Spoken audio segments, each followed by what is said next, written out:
This life can make me so confused, but it's alright. Living day by day, I feel so used, that ain't right. I just wanna run and hide, but I don't have the time to cry, and it's alright. It's alright, alright. Many thoughts are running through my head, it's alright. Wishing to be somewhere else but here, and it's alright. I can't wait to see your face. I need a smile in your embrace, and I'm alright. I'm alright, yeah. Life can bring us through many changes, it's alright. Never give up. Aha, as we wind down a Monday evening, we can continue the positive vibes with Sister Khadijah Ali-Coleman in the studio, part of the Dual Inspiration team in the New Hour of Power. Looking all tanned up, all goldified. I told you all I was going away. Yeah. Well, I'm glad you got some time to get it together and breathe and stuff. That's what we all need. Yeah. Good to see you. It's good to see you too, Sean. All right. So we are talking about, oh boy, it's just it's very connected. Communicating your true you. Why don't you just kind of lay it out what you want to get at? So, I've decided that you all talked about in the segment before everything I was going to talk about, so I guess I can go. No. But no, seriously, oh my goodness, it's such a connection to what you all were speaking of earlier in terms of communication. And so, as I've shared with you in the audience, for a little bit over 5 years now, I've taught communication studies, and that's my field of expertise educationally as well. And so when we talk about communication and how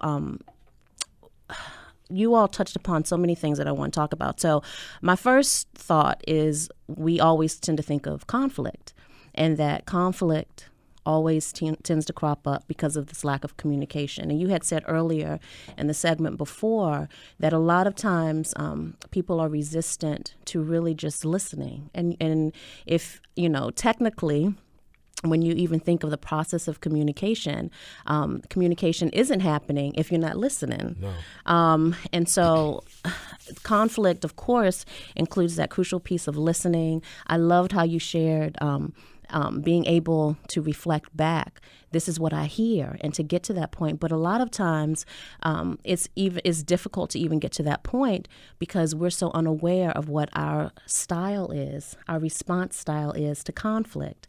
And I don't like to so much say conflict resolution because the response isn't always something that resolves the conflict, but it's a way that all of us, have you heard of people talk about a love language, that it's a way that different people like to show that they love, or what behaviors they look at that indicate that someone loves them. Have you heard of that?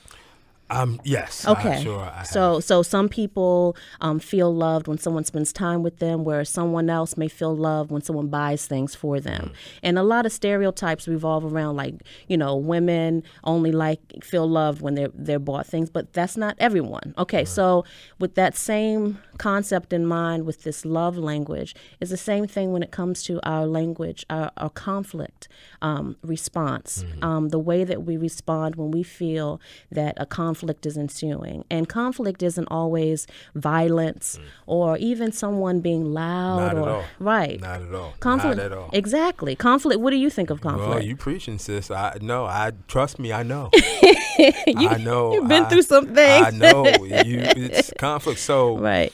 And even when as you mature and get older, I don't yell. Right. I don't. Yeah. But even though I don't yell and I don't get, heated per se, I know I know when a conflict is occurring. Okay. So how do people know that what is your response? What do you feel is your initial response to conflict? You don't yell, so what do you do? Wow. Now you put me on the couch. Okay. So what is my initial response? My initial response is probably to tense up a little bit. Okay. Because I can feel it coming. Okay, so you can feel, you're very sensitive to the energy. Oh, yeah. Do you want to get away from it? Sometimes. Is that your first initial? Sometimes. Okay. I mean, it depends on the level of it, I suspect. Okay. Or the person that I'm dealing with. Okay. You know, if it's somebody that I'm not close to, it depends. Now, so that's really interesting that we're unpacking this like this, because if it's somebody I'm not close to, if it's just happen to be somebody I'm in a conflict with, depending on how I perceive them, I mean, I can go a lot of different ways. But if it's somebody who I'm really close to, that person has in my mind, has the ability to hurt me. You know what I'm saying? Somebody that I don't know, they can't hurt me. Right. So at least in my mind. So having this fear of possibly, it's a potential now, because it's conflict. It's a potential of you being hurt. What is your first response to that? Try to defend, cover up. Okay, so it's not bad. It's not going away. It's not disappearing or shutting down. It's confronting it head on. And so what we refer to that is forcing. That's a forcing response. Sometimes it could be. But you say you don't raise your voice. So I'm not a yeller. No, I'm not a screamer. It can be demonstrated by your your body proximity. Yeah. It can be. What are some other things that probably come out? You really got me. Well, you don't have to tell. You don't have to say personally, but I can tell you that what this looks like is. Your body, you instead of withdrawing or coming back, you get closer. You want to talk about it now. You want to make sure that it's clear, that the other person is clear with what you're saying. I do. That is me. Okay. Now, all right. Yeah. So that's your conflict response. Because I know what I do know is that it can spin out of control and go into a really bad situation. If people start not understanding what's happening and you think this and no, that wasn't, and then you're caught up. Right. Yeah. So what can possibly happen, however, if the other person's response is not the forcing response, let's say that their response is the withdrawing response. Right. Okay. That looks like they feel they're walking in the situation. Let's give this situation some context. So let's say that you have a roommate and you ate your roommate's cake without their permission. Okay. They come home, they go to find this cake, and you're the only one in the house. The cake is gone. So they knock on the door. Okay. They say, Sean, I'd like to talk to you. My cake's gone. So my cake's gone. Yeah. So if your response, where my cake at? Yeah, where my cake at? Right. So if your response is to withdraw, then what do you in that context? Right. I'd be like, yeah, I ate your cake. No, okay. Well, okay. So I ate your cake. So I will tell you, if your response was to withdraw, you may not answer the door. You may you may act like you're not in there, and you laugh, but people do this. Wow. You may not act like you're in there. Or you may open the door and you say, oh, my goodness, we're going to talk about this when I get back. And you may leave. You may. Are you telling me that there are people that trifling who if they ate some cake, they gonna dip? Whether they don't want to answer the door. Whether it's cake, whether it's something that makes them uncomfortable, whether it's something that they fear will change the relationship or the perception that person has. Understood. So that's withdrawing. Have you ever experienced somebody where you want to talk to them and then they tell you, okay, we can talk about it. Let's talk about it this Friday at 3 p.m. Friday, 3 p.m. comes, you don't hear from them. Oh, no, I've definitely. Monday, 2 p.m., you don't hear from them. Oh, so that's happened infinite. So that's the same, that's withdrawing. And some people call it stonewalling, but that's the same, that's a conflict response. Mm-hmm. So we have forcing, we have withdrawing. Another response is accommodation. And so that response, going back to the cake scenario, let's say that you ate the cake, and your roommate comes and asks you about the cake. You open the door and you say, oh my God, you wouldn't say this. No, let's say, probably not. Right. Probably not. So let's. I'm glad you recognize about that. Okay, so I'll put myself in it. So right. I open the door and I say, oh my God, That was your cake. I am so sorry. How about I take you to dinner tonight? How about, and I pay for groceries for the rest of the week? Has the conflict been addressed? Not necessarily. Right. Because you still ate the cake. Right. And is it about eating the cake or is it about something else? Right. It's about boundaries, right? So we still haven't addressed what the issue is, but I want to make it better. Because, so now I'm giving you stuff. I still ate your cake. Exactly. So that's accommodation. Right. So we have forcing, we have withdrawing, we have accommodation. Then we have the conflict response that a lot of people have been raised to believe is the ideal way to handle conflict. I know I was. Negotiation, right? Okay. When you think of negotiation, you think you give a little, both sides. But when we are responding to conflict, it's always an issue about power, right? So you can't really negotiate with somebody if they are more powerful in this relationship. And a lot of times we have unspoken power dynamics. In a roommate situation, there may be where one roommate has more power because their name may be on the lease. So they have decisions when it comes to someone moving out or what happens, am I going to pay the rent, what have you. Right. And so every relationship has a power dynamic. A lot of times we don't discuss it. We like to think that we do at the beginning of romantic relationships, particularly marriage. But when issues crop up, that is an indication that there's some things that we haven't discussed, particularly about power dynamics. So negotiation is really unequal. It is really not the most effective if the power dynamic is unequal. One of the examples that I used to give my classes was I have absolutely no knowledge about sports, but this was maybe 6 years ago. I was paying attention. Do you remember the draft, the lockout? I do. That was about 6 years ago, right? 2011? Probably. Okay. Yeah. And so the NBA players were, they wanted more money. And what their decision was to not go and play so they could get more money. Right. But the reality... Yeah. Totally. So the reality, though, was, do you remember what the outcome is? What happened? Well, a lot of things happened, actually. Did they get more money, though? They did. I thought they did. They didn't. They didn't. They I don't know. did. Maybe I checked out and didn't want to know. Well, they actually didn't get more money. And what happened is that they were losing money by not playing. They were losing. Well, yes. Yeah, absolutely. Individual players were definitely losing money. They were losing money, and they did not get what they were asking for.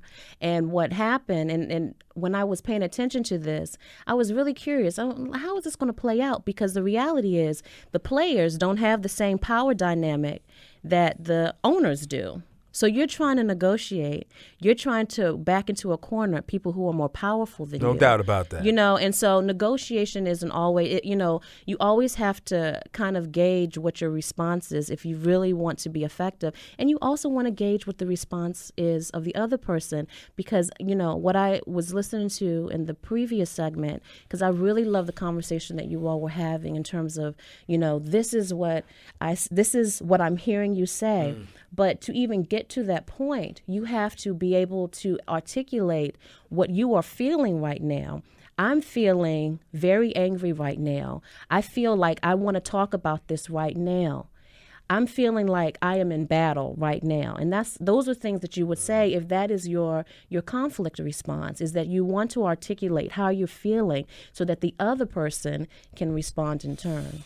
And wow, man, you're really opening doors here, a lot of different doors, important doors actually, because ultimately what you want, especially in a love relationship, right? I mean, it could be love, whether it be spouses or a significant relationship or family. You want to be able to get into a space where you don't feel fearful. Right. You know what I mean? Right. Where you feel like you can trust the person that you're dealing with, and you don't feel like you have to be feel like you're going to war. Right. Because ultimately, when you go on, every time something arises, because you're human beings, they're going to be misunderstandings. There's going to be conflict. You don't want to feel like you don't want to have to feel like you got to go to war every single time that you come into a situation like that, right? And so, and that's exactly true. And what helps alleviate those feelings is when you're aware of how the other person. Remember, I always talk about the loops and what our behavioral loops are. Right. And so when we are able to the whole point when I go over this with my students about our conflict response is to give language to things that are going to happen anyway. And once we're able to identify and to use language and what's happening in our day-to-day interactions with other people, we're able to not take things personal. We're able to not say, okay, they're doing this because they're trying to hurt me. We're able to see it for what it is. I know I don't want to put any of my people on the spot, but I have a relative who her immediate reaction is to not want to talk, is to withdraw and to not want to talk about certain things. And I don't take it personal because that is her conflict response. So what I have found is helpful when communicating to her things that, and we're still learning, we're still, she's still growing. I'm still getting to know, more about when she's dealing with conflict. But what works best, because she does withdraw, is writing things or having conversations with her that aren't necessarily where I am in her space, because that gives her space to process it and not take things so personal. And when you care about people, when I care about people, I'm not going to make this a judgment statement, but when I care about people, I want to make sure that I'm able to understand where they're coming from. And if we're trying to communicate, it's on a ground where we both feel safe. And so the only way I can do that is if I'm aware of what are how they're feeling right now, and how are they used to responding. And that's the only way you can grow from there, and to not always be triggered and stuck in this loop. You just said the word that I was coming to, and that's triggers. Yeah. I mean, what are the things that set people off? What are the things that make them respond adversely to certain things? What are the things that make people cover up? What are the things that make people defensive? And there could be a litany of those things. Right. And the only way that you really discover what those things are and understand what those things are is time, experience. I mean, in the context of a relationship between two people who know each other well, or a loving relationship. Right. It's really important work, right? Yeah, really focusing on observation too. When you mentioned listening before in the segment before, listening involves so much more than just what you hear through your ears.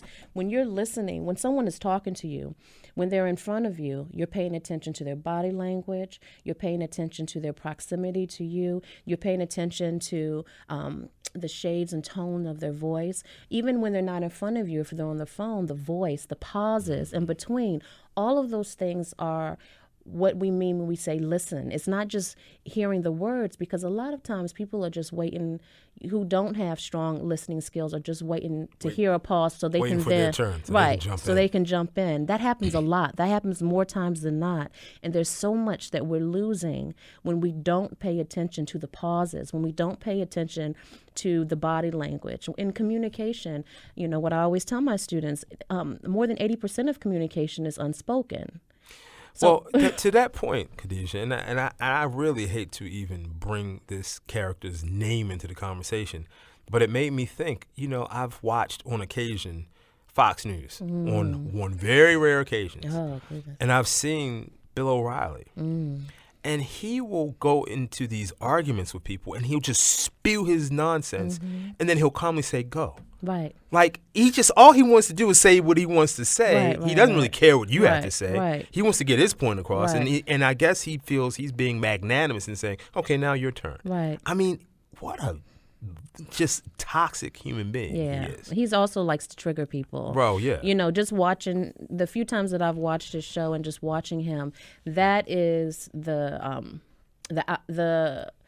intent is to, particularly for people he doesn't agree with. He wants to trigger them, and he wants to get them to a point where they are so upset that they're not able to articulate what they came on the show to talk about. Absolutely true. Yeah. And I think to that point, and that is the reason why that show is the most popular show on Fox News, because people are there's so much dysfunction in this country. Right. People they thrive Right. on strife. They thrive on controversy and animosity, Right. and this Channel 40, or rather professional wrestling kind of Right. mentality. You bring up a really good point that I actually wanted to address. Are you familiar with that viral video of the boys that were fighting after school, and then this gentleman comes and stops them from fighting by just talking to them? And he's not he doesn't touch them. He's not yelling, but he's like, why are you doing it? And what he does is that he points out to them the different students around who are instigating the situation, how they're laughing. He then begins to talk to them about how they're dishonoring their parents. He then tells them, if you look at the other guy, he doesn't even want to fight. And he just breaks down what's happening on the scene until these two boys eventually don't fight, and not only don't fight, but they wind up shaking hands. And so this video went viral, and it was just shared. It was like 1 million some views. This is in Atlantic City. He was actually awarded by the city for this video. Wow. Where he talks about, the influence that it was his mother that influenced him, but it's because she taught him how to communicate and the patience that she showed with him. But I think that that's a perfect example of what you're talking about, is that we're drawn to this salaciousness, but we like seeing people say things that we don't have the guts to say.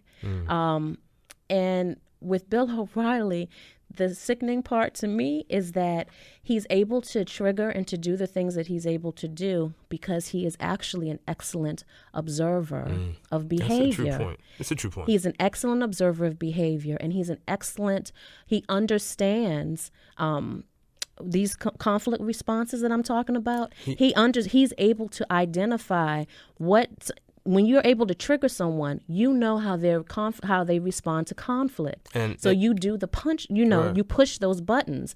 And so if anything, it's more important now. We have people, that are following behind a Bill O'Reilly or believing the negative ideas that is spouted by our president, and then go out in the street and feel empowered to repeat some of the things that they say to people on the street. You have to know that this is the world right now that we live in. And so are you going to be stuck in this loop that you respond naturally to or understand the different responses that are at your disposal and act accordingly? So the fifth, because I gave you 4, forcing, withdrawing, accommodating, negotiating. The ideal, and of course the hardest, is collaboration. Collaboration is what you discussed in the segment before with talking with somebody. This is how I feel right now. This is what I'm hearing. What is it that we're going to do to fix? What exactly is it that needs to be fixed? And being able to communicate with someone and articulate to them how you feel rather than acting on how you feel, if that makes any sense. Sure. So if your conflict response is forceful or forcing, we're going to talk about this now, articulating that right now, I feel like this is really urgent, and it's making me feel upset. It's making me feel like this is going to mess up our relationship. Can we handle this right now? What is it going to take for us to handle this right now? And articulating that instead of allowing it to come out through our body language, which is like, you woman, we're going to talk. We're going to talk right now. I wouldn't say that, but I could give off that vibe. Right. I could definitely do that. Exactly. The gorilla vibe. Right. So, it's just important for us to be just more aware, and don't let the O'Reillys have, don't let them be the experts or be able to use this to our disadvantage. And that, I think that happens a lot. Right. O's win 3-2. I just had to say that. I'm sorry. O's win 3-2. I've been monitoring. My intrepid engineer, Dre, just gave me the news. They were tied in the bottom of the 11th.